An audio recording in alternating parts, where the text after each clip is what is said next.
Hey everyone, it's Harvest here with my first video on this channel for y'all, and I'm going to start with something that I've been following quite closely recently. I'm a huge fan of Bering. He's a great guy. He's got really good ideas, and I just love watching feminists get wrecked by a cartoon bear. Hence, I'm a pumpkin knight. 'Cause fuck it, I can do what I want. So, recently there's been this whole big shitstorm that has just come down on Bering because his recent comments on a TEDx talk, which basically involved a woman giving us a scenario of a girl at a college party getting drunk and having sex. And basically what he said was that there was not enough evidence to allow for a rape conviction. Of course, the feminists and SJWs take this completely out of context and in the wrong way to go from you can't prove a rape conviction to Bering saying it's not rape, which legally it isn't. There is not the information or the evidence to prove beyond a reasonable doubt that the situation described in which a woman is drunk, she comes to a party, finds someone she has a crush on, and the only thing she can really remember is that she went to his room and they ended up having sex, and at some point she thought that she didn't want it. Which, it's very iffy. It's a very bad situation, but there's so many variables in that particular situation that there's no that Bering is absolutely right in everything that he's saying, which isn't that it's not that it's completely okay to go to a drunk woman and go and bang the daylights out of her. That was nowhere near what he was saying, but somehow these feminists and SJWs get this idea that he is promoting rape or in some way having this hilariously fucked up idea of consent. And in the recent live stream following another live stream in which Bering and a prosecuting lawyer were denied being part of it because two of the feminists felt uncomfortable with it, which is absolute bullshit. You're just rejecting information. And which was incredibly stupid. That pissed me off. The fact that they would have the gall to deny information and to deny someone with valuable assets. Watch their recent live stream, Bering Talks with Male Feminists, or something like that. I have a playlist with the whole thing covering all sides. It's basically just all their videos together.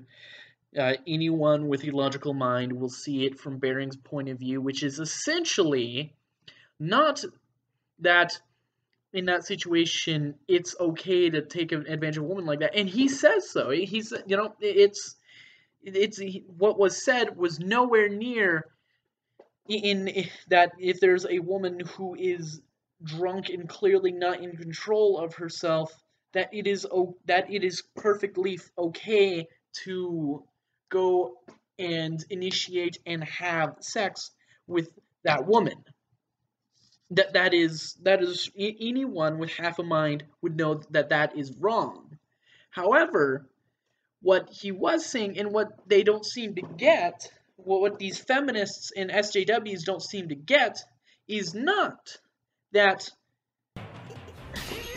they don't seem to understand that he's talking from a legal standpoint of innocent until proven guilty, that based off of the evidence and the massive lack of evidence, that there is no way a conviction should be reached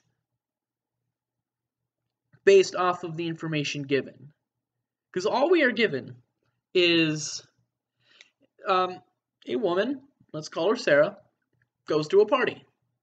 At this party, there's a guy she likes, Brett.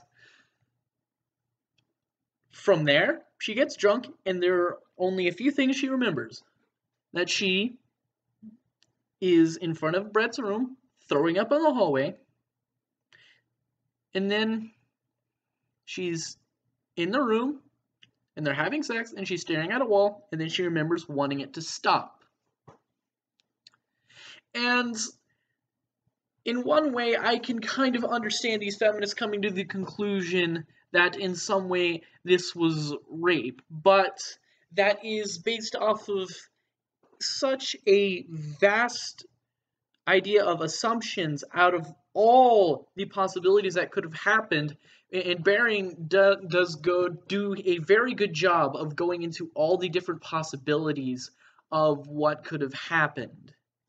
And the possibilities are endless. There is the feminist scenario in which she's drunk, Brett, who somehow knows that she likes her, and has taken her, he's sober or maybe slightly inebriated, but still fairly conscious, and he does initiate sex with her, and he does it against her will. That is a possibility, but we are not given enough information to conclude that possibility. It is another possibility that she's drunk out of her mind. She likes Brett. He's drunk out of his mind. He's gone up to his room. Maybe he wants to go sleep or something. Maybe he's one of those depressive fuckers whenever they get drunk and he just goes in his room and cries or something like that. And she goes out. She's drunk out of her mind. She throws up in front of his door. And then she comes in and tackles him and starts writing him fucking cowgirl or some shit. There's so many possibilities. I mean, all the factors that go into what happened are just so vast that based off of I threw up in the hallway, I'm in his room, we're having sex, and I'm thinking I don't want it.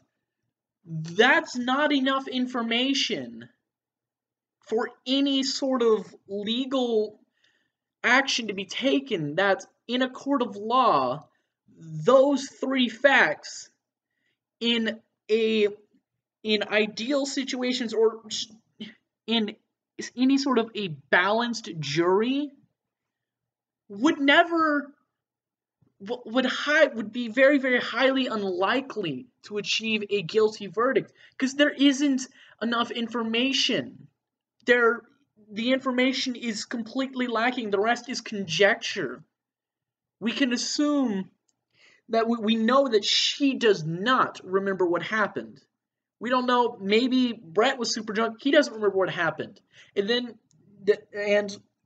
at some point, the feminists, or at least the two guy feminists, at some point come to a conjecture that they might be wrong in that aspect, and that legally it would probably be a little harder to prove.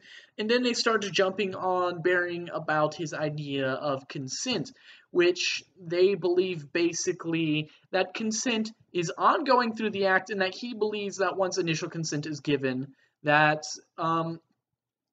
anything can happen, even if that consent doesn't be. It isn't just, hey, do you want to have sex? Yes, no. It's continuing into the act. It is within the limits of a person, which doesn't sound that bad. That's a good idea. If at some point someone says, hey, I don't want this anymore, then that is something that should be respected. Or, hey, I'd rather you not stick it in my ass, or something like that, some kind of boundary. That is definitely, a kind of consensual, that is a boundary that should be respected. Now, there's also the idea, once you kind of start that, once you start a sexual encounter like that there is no real predicting of how it may go. You can get caught up in the moment, in passion, and do something that you may regret, maybe immediately after you start doing it. But the thing is, you're caught up in the moment, and you just go. And it's just, it gets so complicated that it isn't just as simple. You're not going to think in the middle of it to just hey honey, are you okay with this? No, you're already doing it. You're just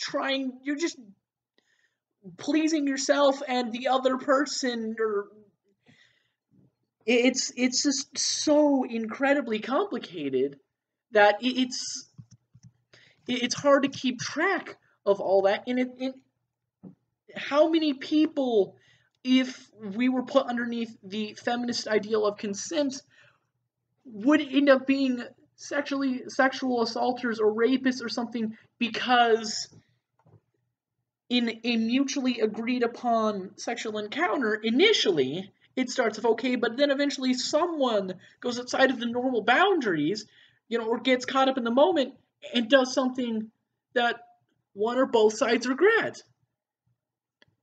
And so it gets so very complicated. And then there is the issue also regarding consent, that a drunk person or inebriated, intoxicated, or otherwise impaired cannot properly give consent. That is another point I will concede to the feminists. That is very much something to consider, is that someone who is impaired in some way cannot properly judge their decisions. Now they say that someone in that state cannot fully understand the implications of that and everything. I disagree. I think that people can still rationalize to some degree even while intoxicated or impaired. I don't think someone is reduced to a retard while drunk or something, or at least not everyone. Maybe just Texans or something like that. I don't know. But that still is a valid point to make, that these people aren't clearly thinking. But in this situation, in this hypothetical situation, you also have to consider maybe Brett was also inebriated. And so you have two inebriated people. Neither of their consent is valid, but neither of their judgment is valid either. It's, what the hell would you call that? Negligent sexual assault?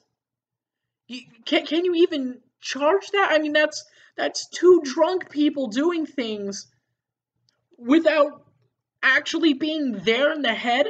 And all they're going to know is they're going to wake up in the morning, they're both going to be embarrassed, humiliated, they're both going to be upset, they're both going to avoid each other or be upset with each other. You can't just slap the villain label on one person. You can't just immediately assume that one thing is going on, because it's so much more complicated than that. And that's what Bering was trying to say. The whole time, Bering was just trying to say, this is too complicated for you to just say, this is rape. Because you don't know that. You don't know all what is going on in this situation. Because there are so many factors to consider, so many variables to put in the equation.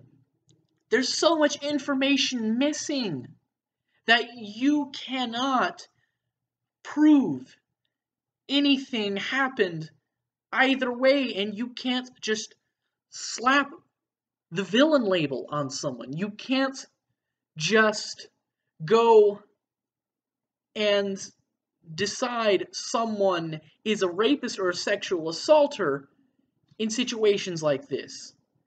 And that's what feminists don't seem to understand. You see, that they're so intent on making things so much more. It's like rules within rules. It's a wall to there's a gate you have to go through to get to this gate. Just to get to the gate that leads to the driveway, which is gated, to get to the main gate, to get to the drawbridge, to get to the castle wall, to get to the fucking door. They make it so complicated that anyone that buys in their beliefs or hears it is going to be super paranoid about what they're doing, and that is not good for people either. Because the majority of people, as much as feminists want to say otherwise, the majority of people are good people. The majority of men are not rapists and sexual assaulters. We're just guys who just want to get to know someone, and sometimes things happen. In an emotional, connected relationship with anyone, guy, woman, what the hell ever, in an emotionally binding relationship like that, there is so much that happens. Hormones, emotions, just drunk, the lack of any sort of logic dictating ideas. It's both sides have that struggle, and they are putting this immense amount of pressure upon men, and it's insane. This ties in with their teaching boys not to rape statement. And I know a lot of feminists will come back and say that is just like a reply to we need to teach women how to not get raped, which honestly that is a stupid thing. There are very, very few people that say that. I no matter what you see, I highly doubt that there is a majority of people that actually say we need to teach women not to get raped. Maybe people say that there should be things that there should be things set in place to teach women how to properly defend themselves, that there are precautions they could take to prevent that. And I don't see the problem with that. I don't see the problem in teaching women to be prepared. What I do see the problem is teaching people not to rape, because that is a stupid fucking idea. And it's not. They try to act like, they can somehow teach people that they can teach people morality, and not just like in the simple. I mean, it goes even further than religion. Religion, will say, here are the rules.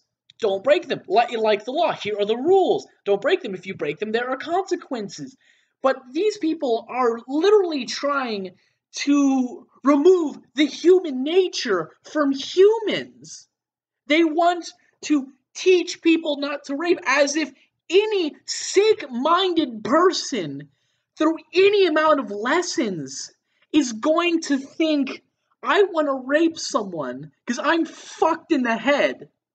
But my teacher told me it was bad to rape. They know it's bad, but they're fucked in the head.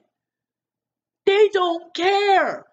People who do awful things like that don't care. And it's a very select few people that actually do things like that. It's not that people need to be taught not to be evil, because we do our best to instill some kind of morality. There is the law, there is religion, there is philosophy, there are so many things that give us principles by which to live by.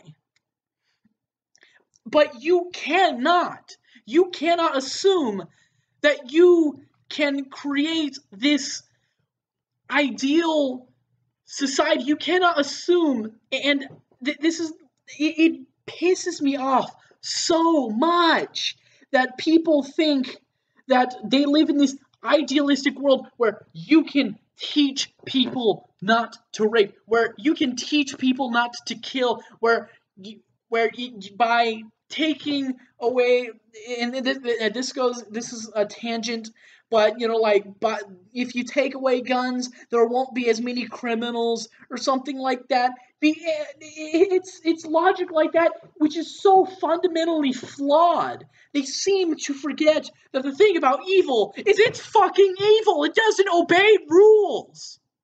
They don't have to obey the rules because they ignore them.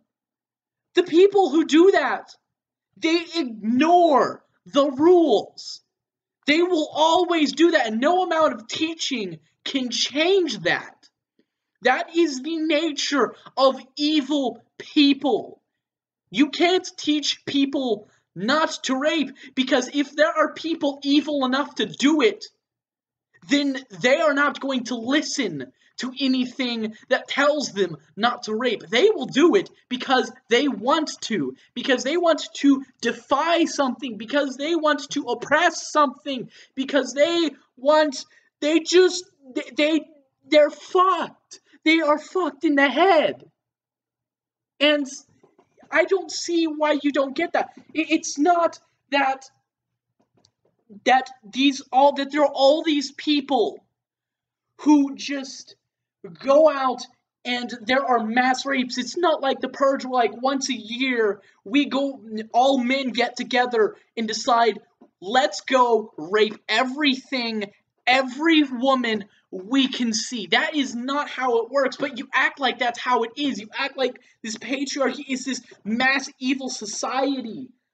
But it's not. The patriarchy, it's a figment of your imagination.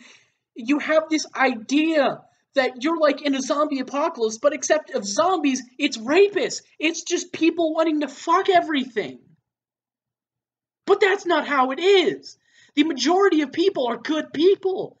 They're just people that want to live their lives. They obey the rules. They don't have to be told the rules. They don't have to be taught how to not do bad things. They don't have to. Because they're good people.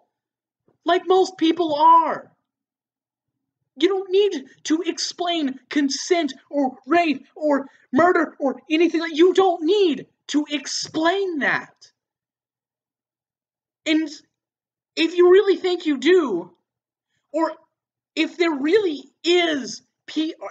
are people, if there is a system, a group that is that fundamentally fucked and that mentally deteriorated and stupid and just outright fucking retarded, that you literally have to explain how not to be evil, how to be a decent person, then the problem is a lot bigger than one group wants to be bigger than the other. We have a problem of people who are just so fundamentally fucked, people who are just so fundamentally evil, that they can't be reasoned with.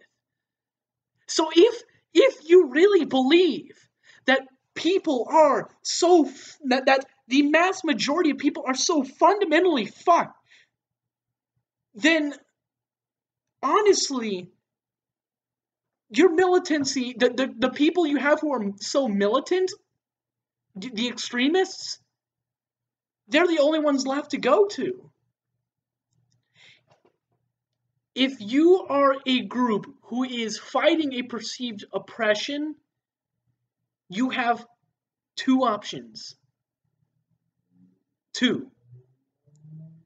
One, believe that there are a vast majority of good people, regardless of whether or not they are in a class that is considered to oppress you. There were a lot of abolitionists who were white.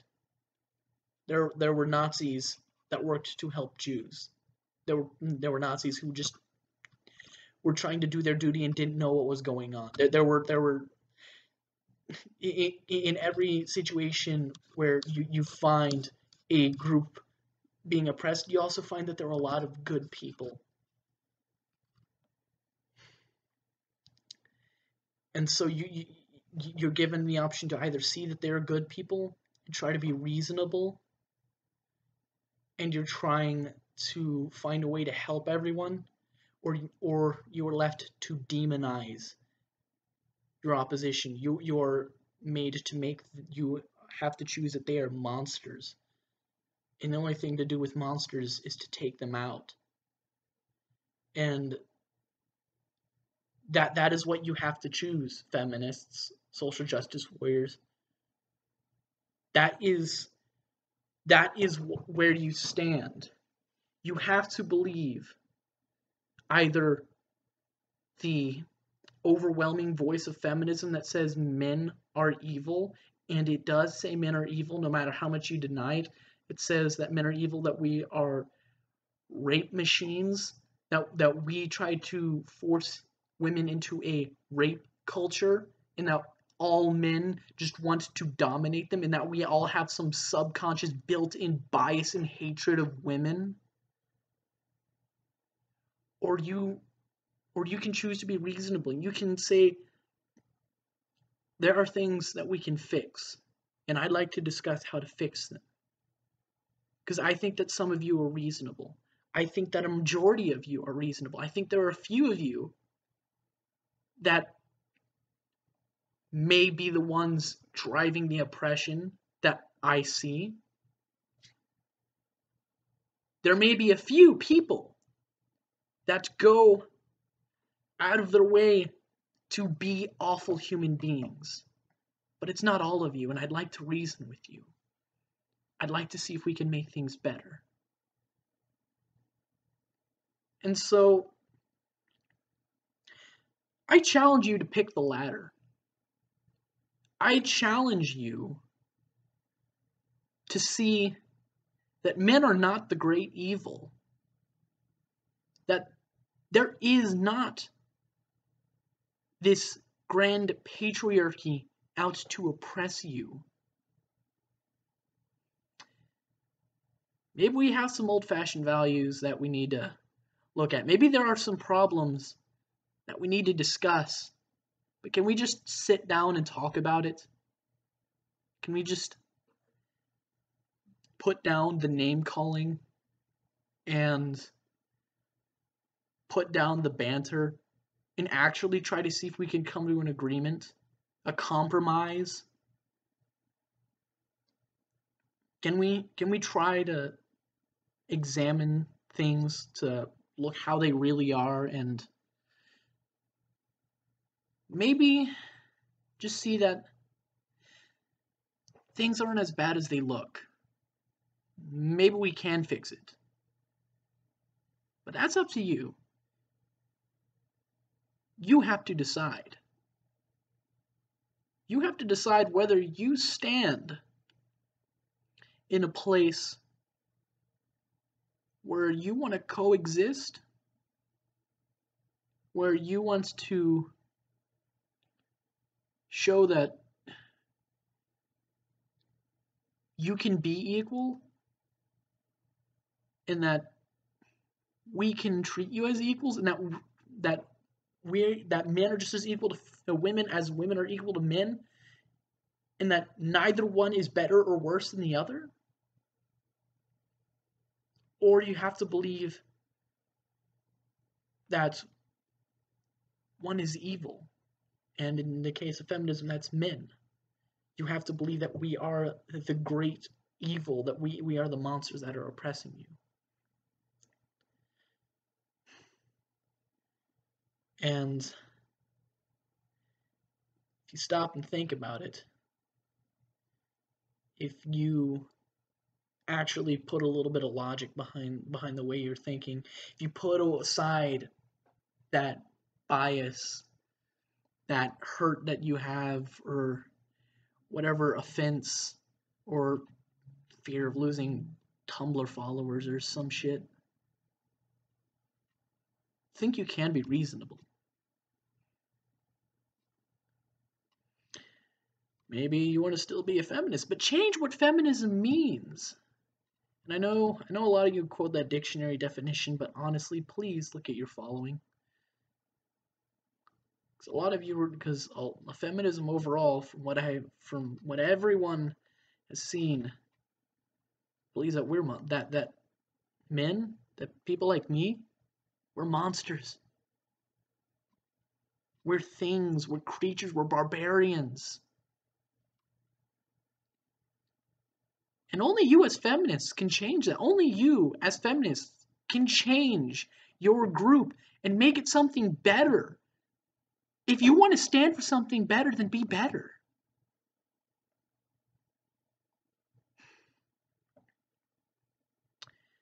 Anyway, I think that's it for this video. I've gone on long enough. A lot less ranty and ragey than I thought I was going to be. Guess I really am a moderate at heart, but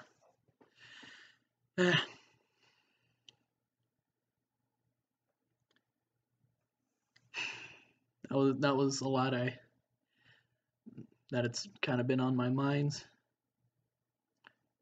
And I really hope you think about it. I really hope that there is some thought put into what you believe. I know I kind of went off the topic of bearing, but I think my point's been proven. And well, that's all, folks. See you in the next video. I hope you enjoyed what you watched, so like, subscribe, and share. I know everyone asks for that, but that's kind of how YouTube works. So if you enjoy, hit the sub button. Hopefully I'll get more out to you.